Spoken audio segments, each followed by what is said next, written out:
Well, hi everybody, welcome back. I'm Shemaine and I am so excited because I have the most fabulous guest that's going to talk to us about spirituality, about rapping, not present rapping, like rock and roll and music and rapping. And we're going to talk about mold and the Bible. So I'm so excited to welcome my guest, who is Clare Loughrige. She is a pastor and Enneagram instructor. Welcome, Clare. Thank you, Shemaine. And So if I was watching Outlander, I would call you Loughrige. Oh, is that right? know, I love it. You are you're ready to go to Ireland. I really am. Yeah, is that right? Did I say it right? You did. It's beautiful. Loughrige. Oh, I don't quite do it that. I'll have And to work I'm on not that. even Irish. I'm the Italian one. That's my husband's name. Oh, But well, you would fit in, Yeah. according to what I'm seeing on Outlander. Have you ever seen it? I haven't, but You have you've to watch it. encouraged me to Yeah. watch You it, have so to- I'm going to. It's really good. Yeah. But today, we're going to talk about, I have so much to talk to you about. Tell me a little bit about your story and why we connected, your background, what brought you to the Enneagram, and what got you to become interested in being a pastor. Well, those are three really big questions. Yes. I think maybe we should start with the Enneagram, and it might lead us back to why did I want to become a pastor? Because who would choose that job? Well, My friend Chris Hewart said that's the worst job in the world. And I don't think it's the worst job I in don't the think world. so either. If You're it- helping a lot of people. Yeah, and if it is yours to do, then it's a good idea. If it's not, it would probably be a job you should never choose. Right. Yeah, yeah. So for me, with the Enneagram, it had to do with my workaholism, my self-deception, that I was not ever working beyond my human limits, which I was. I would probably sleep 4 hours a day, and that was normal. I used to quote Thomas Edison and say, too much sleep makes a man dopey. And I was so proud of the fact that I didn't have to sleep a lot, that I had a capacity, I had energy that was able to run circles around some things and some people. And what was it that brought you to the point where you said, well, that's wrong. Everything I Yeah. thought is wrong, and I Yeah. need to change. Well, I had double vision, or what's called diplopia. And so when you start seeing things in twos, you want to find out what's going on. And I found out that I had multiple sclerosis. And so MS was very scary for me. Had two first cousins, that one was in a nursing home and the other in braces up to her hips. And we were all 40 years old, born to three different siblings in my grandfather's family. And so it was a serious wake-up call for me. What is this about? Did I do something to cause it? Am I sick mentally, or is it that I'm sick physically? And so, I found myself in a monastery, a little Franciscan friar's house in Chicago, where I discovered that I didn't take rest seriously. So it was as simple as that, just getting more rest in your life, relaxing, Yeah, oh my gosh. taking time for you. Well, and I think I wouldn't say that is true for everybody, that if they have multiple sclerosis, that would be the way for them to go, that would bring them to complete health, but that happened for me. Learning how to be alone in a room, not performing for anybody, not showing up and saying, I can do it, with an S on my chest, and really realizing that rest was going to be a part of my salvation. And so you, over the years, have learned to make rest a big part of your life and not feel guilty about it. Oh my goodness, Right? yeah. Isn't that the biggest thing is, do you think women have more guilt placed upon themselves than men do? Well, so we could talk about the Enneagram here. So I think certain Enneagram types. Okay, so before we get into the Enneagram, tell me, recap, what is the Enneagram? The Enneagram simply means 9 personality styles around a circle, and they are ranging from the powerful person, the peaceful person, the good person, the loving person, the effective person, the original person, the wise person, the loyal person, the joyful person, and then back to the 8, who, we know those powerful people. They seem to show up everywhere. So there are 8 styles, and while there are 9 styles, there are 3 subtypes, which are 27 altogether. So while you may be the same type as another person, it doesn't mean that you're exactly the same. But I was a 3 and am a 3, and that 3 is the effective person, which is always looking at how to do and not necessarily how to be. So I didn't know how to be a human being at 40 years old. I was a human doing. And I'm a 2, I'm a helper. And what this did for me, the Enneagram, not only helped me understand more about myself and that we are all, each one of us, carrying childhood wounds into adult life. And if we don't know how to deal with that, like, I'm a people pleaser. I want to help people. I saw my mother act that way, and I knew that I wanted to be the good little girl or good little girl when I was growing up, because my brother got in trouble. He was older than me, is older than me, and I thought, I don't want to be like that. I want to be the good little girl, not just seen and not heard. And so bringing all of that baggage into my adult years was heavy, for a burden for me, and I didn't find out how to voice my opinion until a few years ago, and in a way that was effective. And I felt guilty about it at first. It was really difficult for me to just tell somebody what I wanted. Can you believe it? No, I can. I really can. Because 2s, the helpful person, they're really fixated on helping other people. Yeah. And so to discover what you needed help with was really big internal work for you to do. Yeah. And it also helped me understand how to deal with other people, that not everybody is out to get me. If somebody has a different answer or response to something that I said and it didn't click with me, it's not because they didn't like me. It's just because they have a different set of morals and values and baggage that they've carried with them all of their lives. Don't you think? Well, yeah, and what we'd say in Enneagram language is you have 9 lenses with which you view the world. And so every style has a lens to look at the world, and yours was this lens of, how do I help? How do I love? How do I take care of? For me, how do I be effective? How do I leave an impact? That was what happened for me, and every single style has a lens. Wow, well, we could just be here forever and talk about the Enneagram, and I hope we can do this some more, but stay tuned, because we're going to talk more about music and spirituality. Don't go away. Welcome back, Claire. I am so excited to talk to you about this next topic, and I bet you nobody in your church has ever asked you about your feelings about Kanye West. Have you heard his new music? I have heard his new music because I had someone in my church send me the video of the concert he did. And actually, even before the video, someone sent me the video of him on the plane, having this conversation, and then all of a sudden they begin to sing. And wow. What do you think? What are your thoughts as a pastor? I've heard a lot of different things, and I had my own response on social media, that in one of the songs, Kanye says, the Christians will be the first to judge me. And I don't think so. I want to take the higher road, because that's what I do. But I think that more people will embrace and accept what he's doing, because he's obviously leading people to God. Well, and if we look back in our Christian tradition, beginning with the Apostle Paul, who was a person who persecuted Christians, and then had a conversion experience. And what are we to say about him? And what would we say about St. Augustine, who wrote the Confessions, right? And he was a person who people doubted when he came to faith.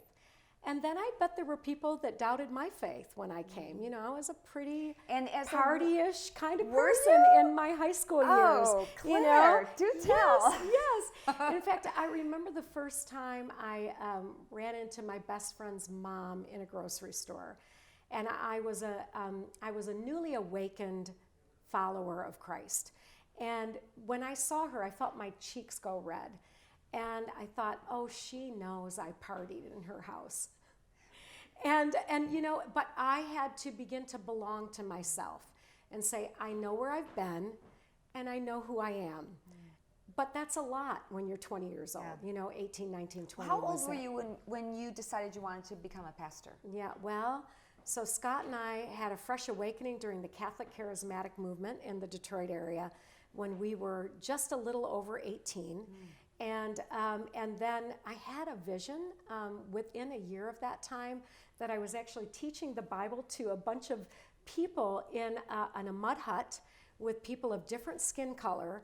And I knew that I wanted to be with people that weren't like me and that I could share faith with. So did you ever teach the Bible to people in a mud hut? Oh my goodness. The first time I put my feet on the ground in Haiti, where we have several schools that we support, I wept and told our friend who is the Haitian indigenous person, Pastor Carlo, I said, I'm here. I'm here. I can't believe it. I'm here. And that was over 20 years later. Wow. From the time of that vision. So knowing that you were up against some criticism when you first started, what are your thoughts about Kanye getting into Christian music? Well, here's what I think about Kanye. Kanye is his own worst critic.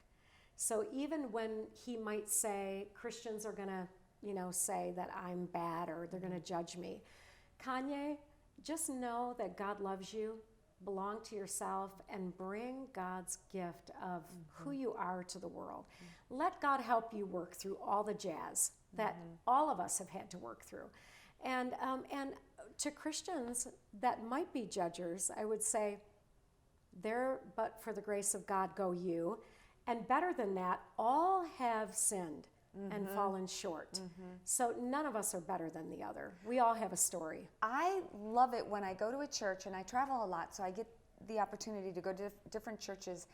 I love it when the pastor has a story, has a background.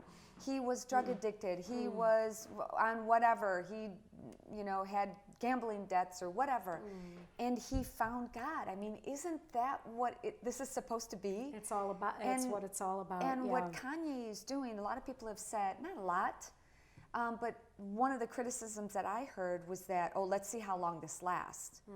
But, he's also bringing people to the Forum in Los Angeles to witness this amazing event, this music. Like, I'm getting goosebumps just thinking about it. I want to go to Sunday service. Will you come with me? I would love to see that. And I would love to encourage people that feel like they are not redeemable to say, it doesn't matter how far any of us have gone. We are deeply loved by God. Yeah. And if we could see the face of God in every person, Mother Teresa used to say, every person is an image bearer, and I bow to the image of God in every person. And if we could see that, we might actually have a world that believes in each other and gives each other the space to become who we were created to be. Wow, I love that. Well, Claire, can you stick around with me one more I absolutely segment? Will. Okay, because we have something really important to talk about. But stay tuned. Don't go away.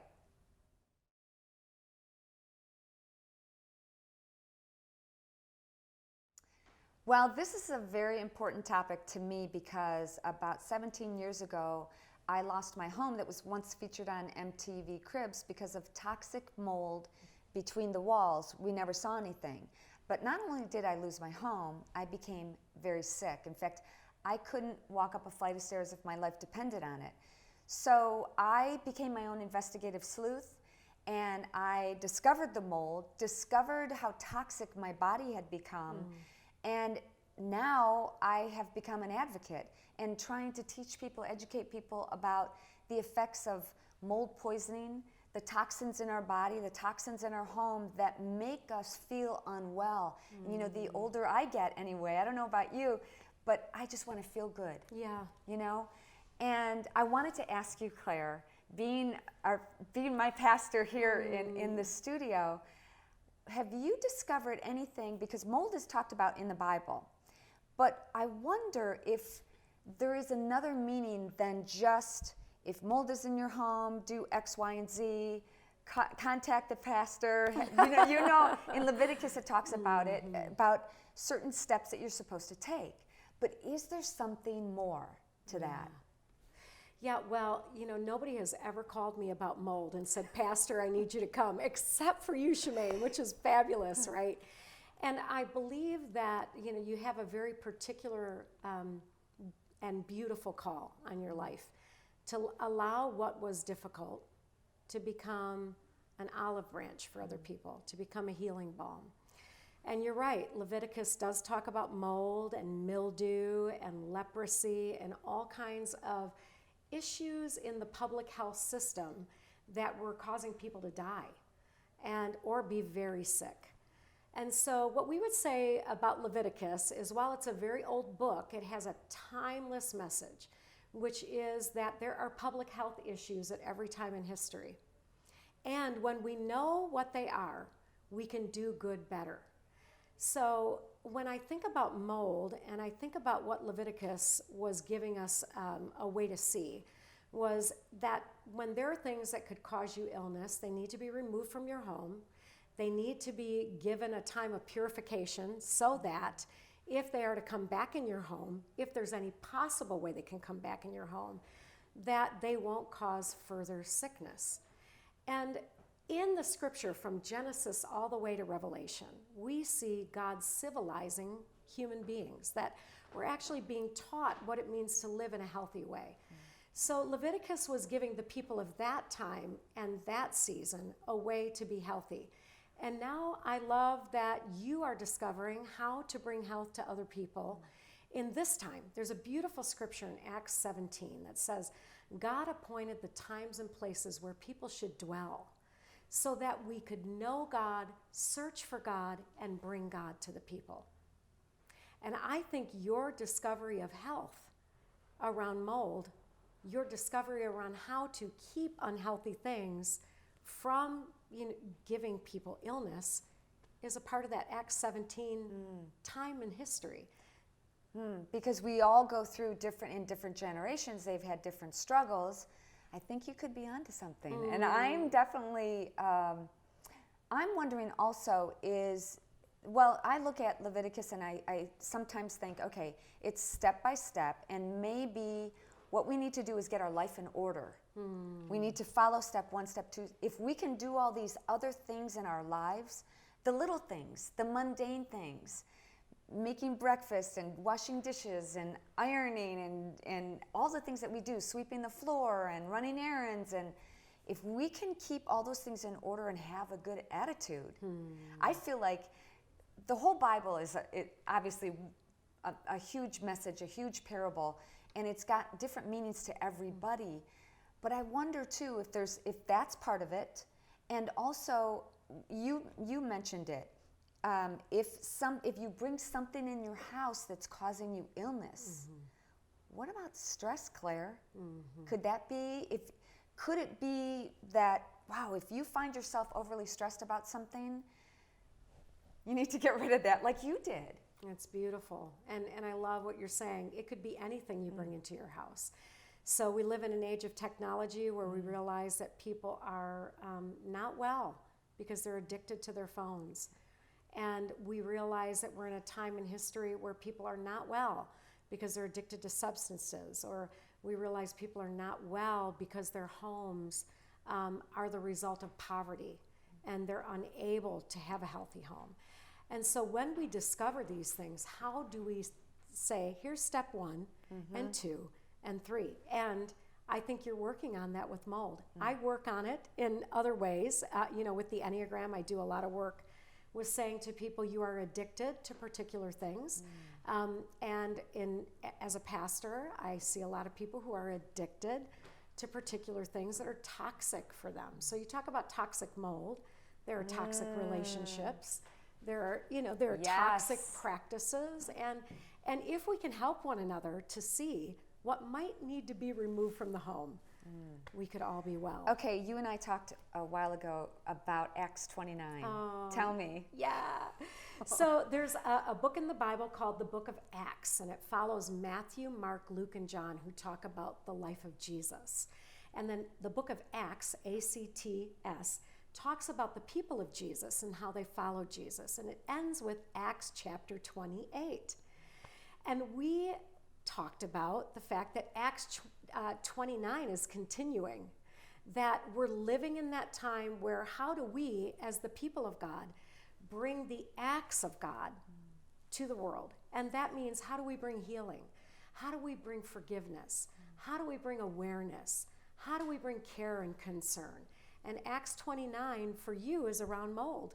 And you are the golden mold lady, right? That's not something I ever wanted to be known as, the mold lady, but okay, the golden mold lady. I'll take that. The golden mold lady, you know, tried in the fire, coming forth as gold. And that the 15 years that you took to take care of yourself, and now you want to bring that gift to other people. So Acts 29, it just means the Bible's not over. The acts of God are happening through the people of God to bring the love of God to the world. Wow, I love that. I love that. Well, thank you so much for joining me here today. I just want to continue to talk to you, and maybe we will off camera, but we'll definitely come back and do this more often if you're willing. I'm always willing to be with you, Shemaine. All right. Well, thank you so much, and thank you everybody for watching. See you next time. Bye.